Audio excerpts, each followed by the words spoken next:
Hello everyone, a very happy new year 2026. So carrying forward our previous discussions, today we are going to discuss one of the topic of environmental chemistry, and that is heavy metals. And in those particular heavy metals we are going to discuss about lead. So coming straightway to the topic, what are heavy metals? So heavy metals are the metallic elements with high atomic weight and density usually greater than 5 gram per centimeter cube and are toxic even at low concentrations.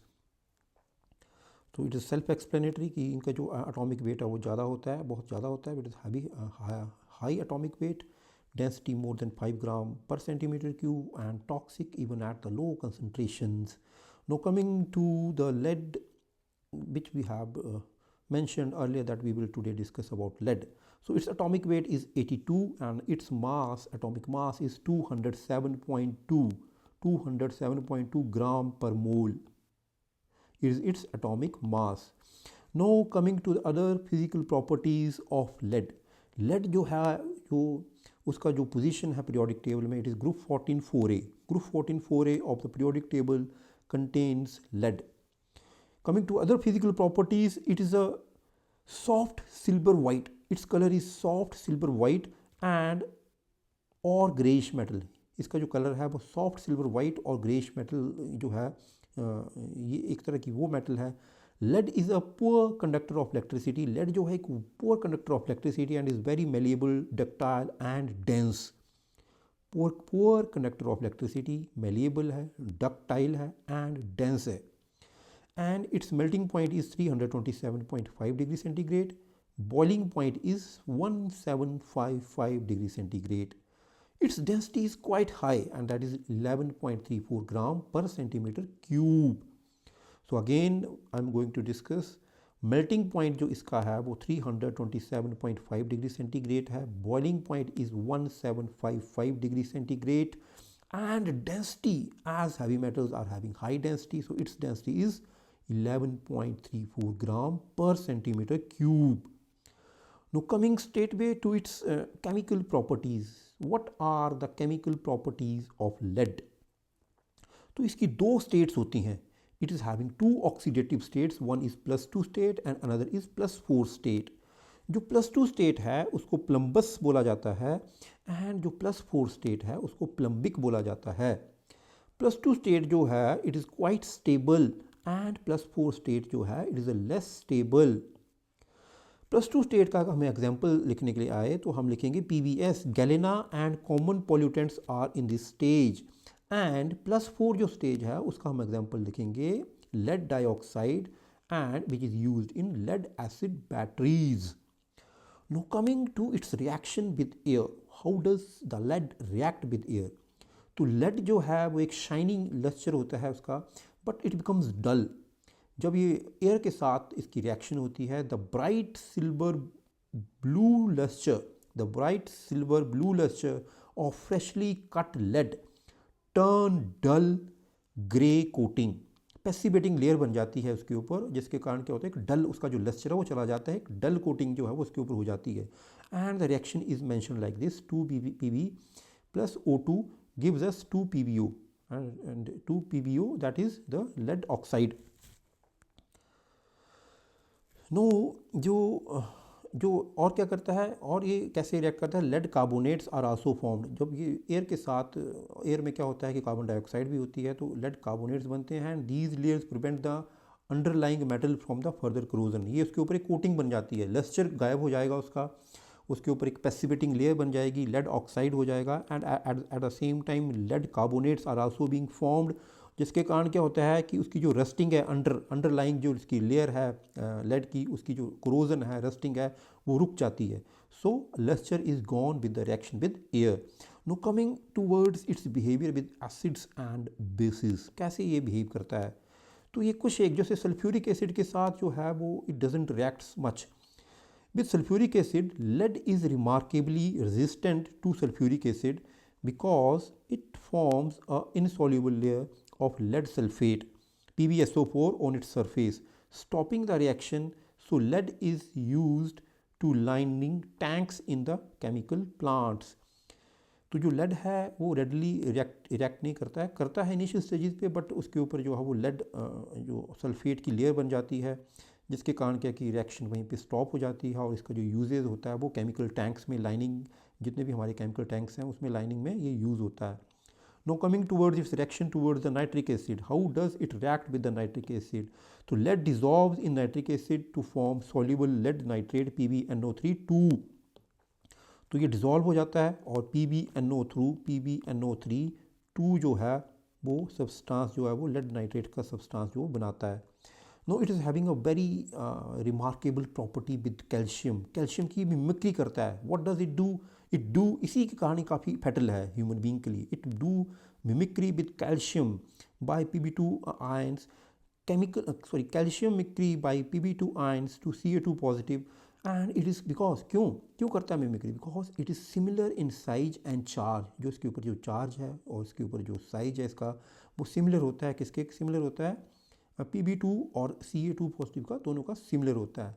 Lead tricks the body into transporting it across the blood brain barrier. ये क्या करता है कि blood brain barrier को cross कर जाता है। ऐसे लगता है कि जैसे ये कैल्शियम है, बट कैल्शियम की जगह लेड चला जाता है। और कहाँ चला जाता है? हमारे दिमाग में। हमारे दिमाग में एक सेमी परमिएबल मेम्ब्रेन है, नॉट हमारा जो स्पाइन है, स्पाइन में जितना भी जो हमारा जो फ्लूइड फ्लो होता है उसमें क्या होता है कि एक सेमी परमिएबल मेम्ब्रेन होती है जिसमें कि कोई भी बाहर का पैथोजन या अनडिजायरेबल सब्सटेंस जो वो नहीं जा पाता।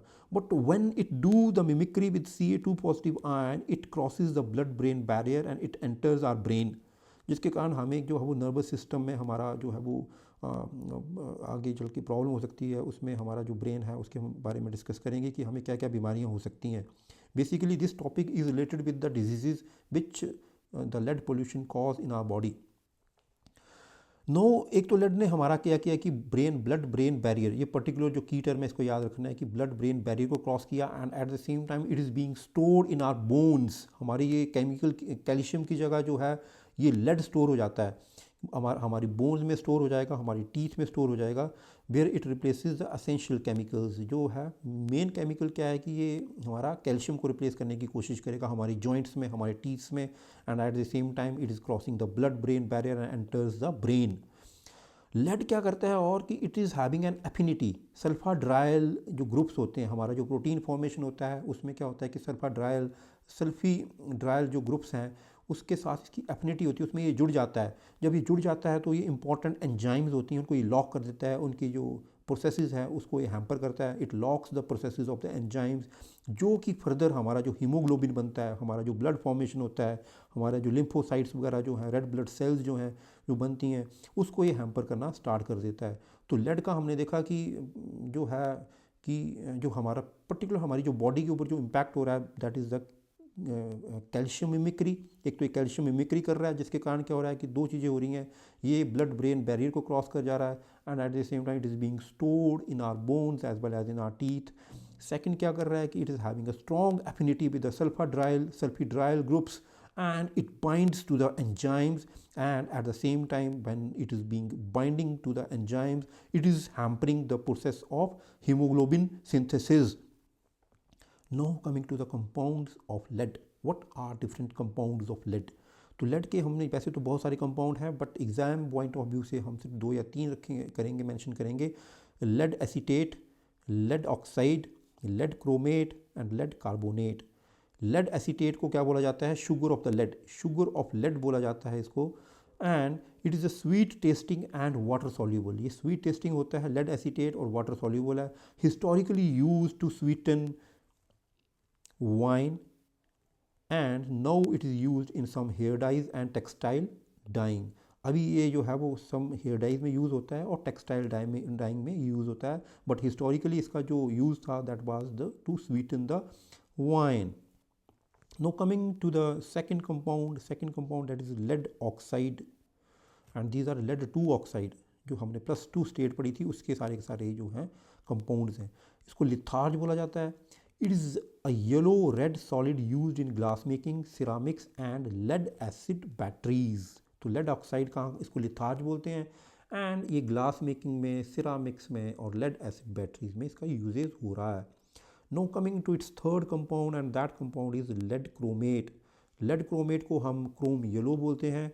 क्रोम येलो जो है it is a bright yellow pigment used in paints historically. School buses में इसका यूज़ होता है एंड रोड मार्किंग्स में इसका यूज़ होता था या होता है अभी भी। हिस्टोरिकली जो है वो ये बसेस में यूज़ होती थी, रोड मार्किंग्स में इसका यूज़ होता है और इट इज़ हाईली टॉक्सिक। जो फर्स्ट टू स्टेजेस हैं, फर्स्ट टू जो कंपाउंड से it is not so much toxic but this led chromate is quite toxic. Now coming to its fourth compound which we have mentioned here, it is a lead carbonate. Lead carbonate को white lead बोलते हैं, इसको क्या बोलते हैं, white lead. And historically the primary pigment in white house paint, जितने भी हमारे वाइट हाउस होते थे तो उनका जो ये प्राइमरी पिगमेंट हुआ करता था, जिसके कारण जो है हमने देखा है कि जितने भी ओल्डर होम्स हैं उसमें लेड पॉइजनिंग जो है वो पाई जाती है। It is the main cause of lead poisoning in older homes. So हमने इसके 4 कंपाउंड जो हैं वो डिस्कस किए and the 4 compounds are again I am mentioning lead acetate, lead oxide, lead chromate and lead carbonate.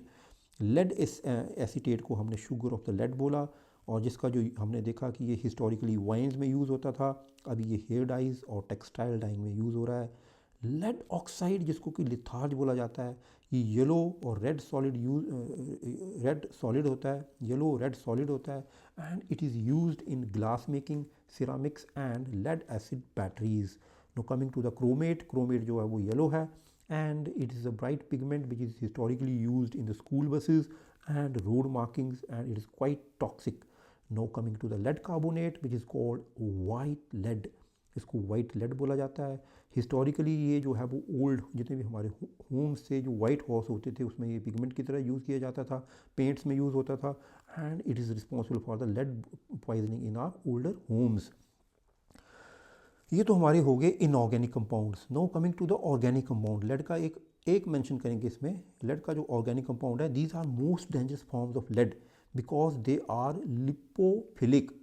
Lipophilic का मतलब होता है कि फैट सॉल्युबल, ये जो है वो फैट में सॉल्युबल हो जाता है, तो लिपोफिलिक है हमारे organic lead compounds and they can be absorb through the skin and cross the blood brain barrier, जिसके बारे में हम बात कर रहे थे कि ब्लड ब्रेन बैरियर को जो लेड क्रॉस कर जाता है तो ये स्किन के द्वारा भी अब्जॉर्ब हो जाता है and it is quite lipophilic, ये जो फैट सॉल्युबल है। एंड इसका जो हम एग्जाम्पल मेंशन करेंगे that is tetra ethyl lead, जो कि एंटी नॉकिंग एजेंट की तरह यूज़ हुआ करता था हमारे पेट्रोल डीजल में। Tetra ethyl lead formerly used as anti knock additives in gasoline.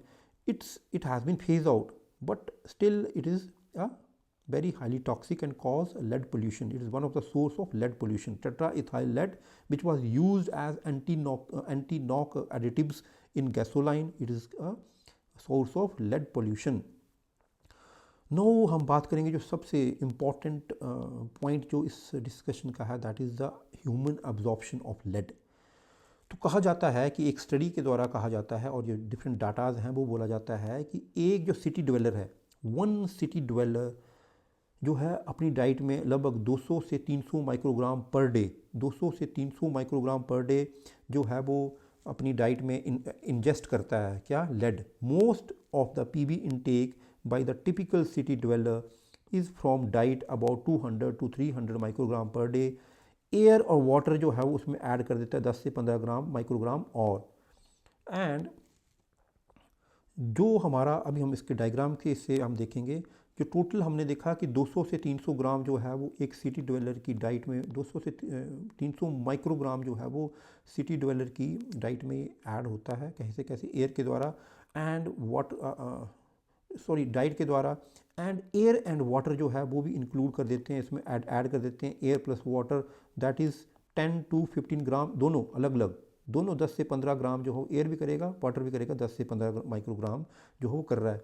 Gram microgram में आप करिए बट इट इज़ माइक्रोग्राम, बार बार मेरे मुंह से जो है वो ग्राम जो है प्रोनाउंस हो रहा है, it is not gram, it is microgram. No हम एक डायग्राम की तरह, डायग्राम से हम देखेंगे, डायग्राम से हम क्या देख रहे हैं कि फूड जो है, फूड से लगभग हमारा 200 माइक्रोग्राम लेड जो है वो हमारी डाइट में आ गया, एक बंदे की डाइट में आ गया, एक सिटी ड्वेलर की डाइट में आ गया। एयर से 10 माइक्रोग्राम आ गया, वाटर से भी 10 माइक्रोग्राम आ गया, तो लगभग ये जो है मैन जो है वो लगभग कितना एक्सक्रीट कर देता है through our different body organs, excretion जो है हमारा 200 माइक्रोग्राम हो जाता है और ऑन एन एवरेज मैन की जो बॉडी में स्टोर होता है दैट इज़ 25 माइक्रोग्राम, जो वो डेली स्टोर हो रहा है कहाँ पे, हमारी बोन्स में. It is being stored in our bones of a city developer 25 microgram. तो हमने क्या डिस्कस किया, हमने बात की कि एक जो सोर्स है दैट इज़ फूड. तो फूड से लगभग 200 माइक्रोग्राम आ रहा है, लगभग 10 माइक्रोग्राम जो वो एयर से आ रहा है, अबाउट 15 माइक्रोग्राम जो वाटर से आ रहा है, और हमारी जो बॉडी है वो एक्सक्रीट कर पा रही है only 200. And this is being, the remaining is being stored in our body in form of lead and that is of 25 microgram per day, जो अब एक सिटी डेवलपर की जो बॉडी में स्टोर होता है. तो अभी क्या है कि हम बात करेंगे कि लेड की क्या क्या हमारे बॉडी के ऊपर जो वो हमारी बॉडी में तो स्टोर हो रहा है, एक सिटी डेवलपर की बॉडी में स्टोर हो गया, तो क्या क्या दिक्कत होने वाली है. तो ये इस डायग्राम में इसमें जो डिफरेंट पॉइंट्स हैं हम इसके ऊपर बात करेंगे कि लेड जो है वो PB in blood doesn't permit oxygen and glucose utilization and thus it hampers the life sustaining energy. जितनी भी हमारी प्रोसेसेस हैं उनको ये हैम्पर करता है, क्योंकि ऑक्सीजन एंड ग्लूकोज की यूटिलाइजेशन को इसी ढंग से नहीं होने देता, जिसके कारण हमारी लाइफ सस्टेनिंग जितनी भी हमारी प्रोसेसेस हैं ये हैम्पर करता है, जिसके कारण हमें फटीग महसूस होती है. तो सबसे पहला पॉइंट है कि ऑक्सीजन और ग्लूकोज को ये सही ढंग से यूटिलाइज नहीं होने दे रहा है, जिसके कारण हमारी बॉडी में क्या आ रहा है, फटीग हो रही है. नो, क्या हो रहा है कि एट ज़ीरो ये जो सब चीज़ें थी ये 0.3 ppm पे थी. अगर 0.3 ppm तक ये चीज़ चल रही है तो ये क्या कर रहा है, हैम्पर कर रहा है हमारे लाइफ सस्टेनिंग जितनी भी एक्टिविटीज़ हैं उनको, ऑक्सीजन एंड ग्लूकोज की यूटिलाइजेशन को ये हैम्पर कर रहा है, जिसके कारण हमें फटीग हो रही है. नो, जैसे जैसे इसकी कंसनट्रेशन बढ़ती जा रही है, what is going to happen, that is 0.5 to 0.8 ppm अगर हो जाती है तो ये किडनी डैमेज और हमारा जो ब्रेन डैमेज है ये स्टार्ट हो जाता है at the concentration of 0.5 to 0.8 ppm. No, at the level of 0.8 ppm it starts creating anaemia. हमारी जो बॉडी में क्या करेगा, ये बाइंड करेगा हमारे, जैसे हमने बोला था कि ये हीमोग्लोबिन के सिंथेसिस को जो है वो बिल्कुल हैम्पर कर देगा, जिसके कारण जो है वो 0.8 ppm पे हमारी बॉडी में सीवियर एनीमिया जो है वो होना स्टार्ट हो जाएगा. जब एनीमिया होगा ऑटोमेटिकली ये कहीं ना कहीं हमारे लिम्फोसाइट्स की जो है उसकी फंक्शनिंग में प्रॉब्लम क्रिएट कर रहा है, क्योंकि it is being binding with our haemoglobin. तो क्या होगा कि लिम्फोसाइट्स का जो है वो फंक्शनिंग प्रॉपर नहीं होगी, जिसके कारण हमारा जो हर आए दिन हमें इन्फेक्शंस होंगे. तो what will it do, it is going to do immunosuppression. Immune system को ये बिल्कुल ध्वस्त कर देगा, जिसके कारण हम आए दिन हमें क्या होगा, we will be suffering from different infections because of the lymphocyte dysfunctions. तो हमने 4 चीज़ें डिस्कस की अभी तक कि सबसे पहले ग्लूकोज एंड ऑक्सीजन की जो है वो इसको यूटिलाइजेशन है हमारी बॉडी में सही ढंग से नहीं हो पा रहा है at the concentration of 0.33 ppm, जिसके कारण जो वो लाइफ सस्टेनिंग एक्टिविटीज़ नहीं हो पा रही हैं और हमारी बॉडी में फटीग हो रहा है.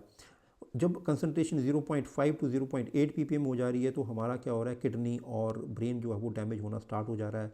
एट 0.8 ppm सीवियर एनीमिया हो रहा है, डेफिशिएंसी ऑफ हेमोग्लोबिन हो रही है, इम्यूनो सप्रेशन हो रहा है, हर आए दिन हमें इन्फेक्शन हो रहे हैं because of the lymphocyte dysfunctions.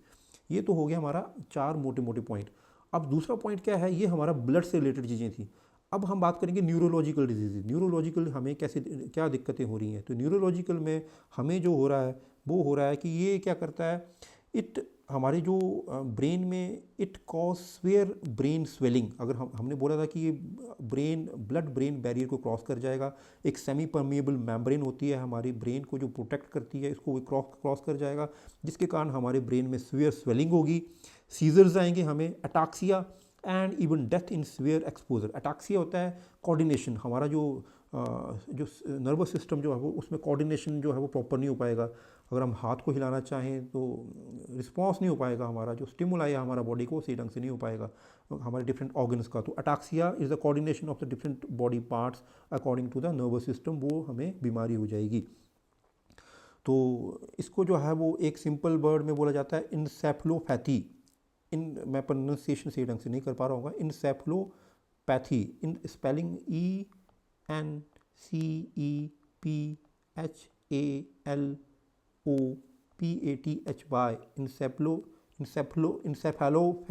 Encephalopathy जो है वो आप उसको प्रोनाउंस कर सकते हैं. तो ये बीमारी हमें होगी.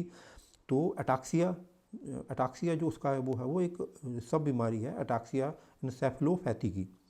नो, क्या होता है कि इसके साथ साथ हमारा, जैसे हमने बात की कि हमारे नर्वस सिस्टम पे भी अटैक करेगा, तो हमें एक और बीमारी होगी, मतलब स्वीट जो इसका एक्सपोज रहा नोट हमें कि ह्यूमन बींग्स को एक और बीमारी होगी, that is a peripheral neuropathy. Peripheral neuropathy का मतलब होता है कि टिंगलिंग होगी, हमारे जितने भी हमारे आगे ऑर्गन्स हैं, जैसे कि हाथ की उंगलियां, पैरों की उंगलियां, उसमें नंबनेस होगी, टिंगलिंग होगी। तो this disease is called peripheral neuropathy, जो है वो ये क्रिएट करता है। तो हम ज़्यादा टेक्निकल टर्म्स में ना जाते हुए हम इतना याद रखना है कि ये अटाक्सिया क्रिएट कर रहा है। अगर हम इसको याद कर पाएँ कि इंसेफेलोपैथी जो है, अगर हम इसको याद कर पाएँ, प्रोनाउंस कर पाएँ और लिख पाएँ, तो ये बढ़िया है। नो, और हमारे हार्ट पे क्या करेगा, ये हाइपरटेंशन क्रिएट करेगा। ना, ये तो सिंपल सी डिजीज़ है कि हम हाइपरटेंशन होनी है, और हमें नॉट हमें एक सिटी डेवेलपर को हार्ट, उसको क्या है, हार्ट डिजीज़ होगा, उसको स्ट्रोक भी हो सकता है। No, coming to the skeletal issues में जैसे हमने बात की थी कि it is having a mimicry of C A, it do the mimicry of CA2 positive ions, and जिसके कारण हमें ओस्टियोपोरोसिस हो सकता, नॉट हमें, आई एम अगेन मैंशनिंग, हमें ये किसी सिटीजन को या किसी एक ह्यूमन बीइंग को क्या करता है, ओस्टियोपोरोसिस कर सकता है, जिसके कारण उसकी जो बॉडी है that becomes fracture prone, and जो हमारा जो लेड है वो एक रिजर्वॉयर की तरह काम करता है बॉडी में, because it is going to store in our body and different joints as well as, जब हमारे जॉइंट्स में होगा तो जैसे ही ये वो टाइम टाइम पे रिलीज़ होता रहेगा हमारी ब्लड स्ट्रीम में, एंड जिसके कारण क्या होगा कि हमारा जो है ब्लड में ये हमेशा होगा, it can go to different parts as well as हमारी जो हड्डियाँ हैं they are more prone to fracture, osteoporosis होगा, वीक हो जाएंगी हमारी हड्डियाँ। No, coming to the another disease that is gastro intestinal problems.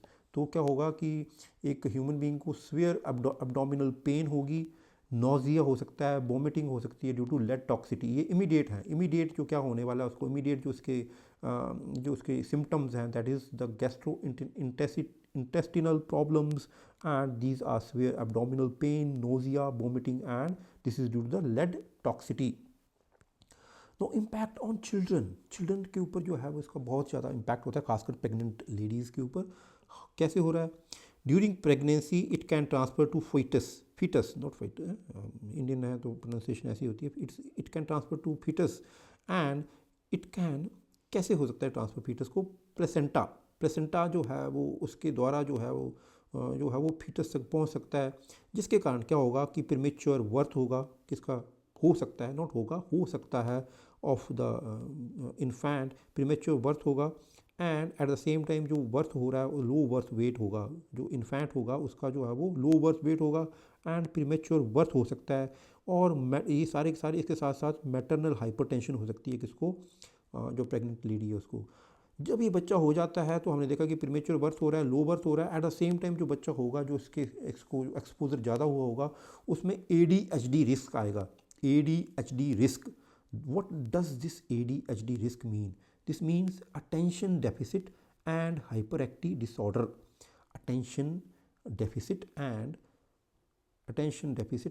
Hyper active disorder. जो बच्चा है उसको जो है वो या तो हाइपर एक्टिव होगा, या फिर उसमें अटेंशन जो है वो नहीं हो पाएगी, किसी चीज़ पे फोकस नहीं कर पाएगा, उसमें एग्रेसिव बिहेवियर होगा, एंटी सोशल बिहेवियर भी आ सकता है लॉन्ग टर्म में। तो it impact it's academic growth due to memory, attention and listening problems. उसमें हाइपर एक्टिविटी होगी एंड एग्रेशन होगा बच्चे में, ये सारे के सारे सिम्टम जो हैं वो हो सकते हैं। लो IQ भी होगा उसका एट द सेम टाइम, ये सारी चीज़ें होंगी तो उसमें लो IQ भी होगा। नो, इसके साथ साथ बच्चे में क्या चीज़ें हो सकती हैं, चाइल्डहुड कैंसर होगा, क्योंकि ये DNA के साथ ये जो है वो DNA को डैमेज करेगा, और ऑक्सीडेटिव स्ट्रेस होगा, जिसके कारण क्या होगा कि हमारा अगर DNA डैमेज हो गया तो उसमें बच्चे को चाइल्डहुड कैंसर भी हो सकता है। So these are the different impacts of lead on a human body. क्या क्या इसके कंपाउंड से हमने इसके बारे में डिस्कस किया, इसकी फिजिकल प्रॉपर्टीज़ के बारे में, केमिकल प्रॉपर्टीज़ के बारे में, इसके लिए कौन सी कन्वेंशन है, कैसे डिफरेंट गवर्नमेंट्स जो हैं वो इंटरनेशनल जो स्टैंडर्ड्स क्या हैं, इंटरनेशनल कन्वेंशंस क्या हैं और नेशनल कन्वेंशंस क्या हैं, उसके बारे में हम अपने आप गूगल से सर्च करके एक या दो कन्वेंशंस की मेंशन कर सकते हैं for the concluding part. So thank you very much.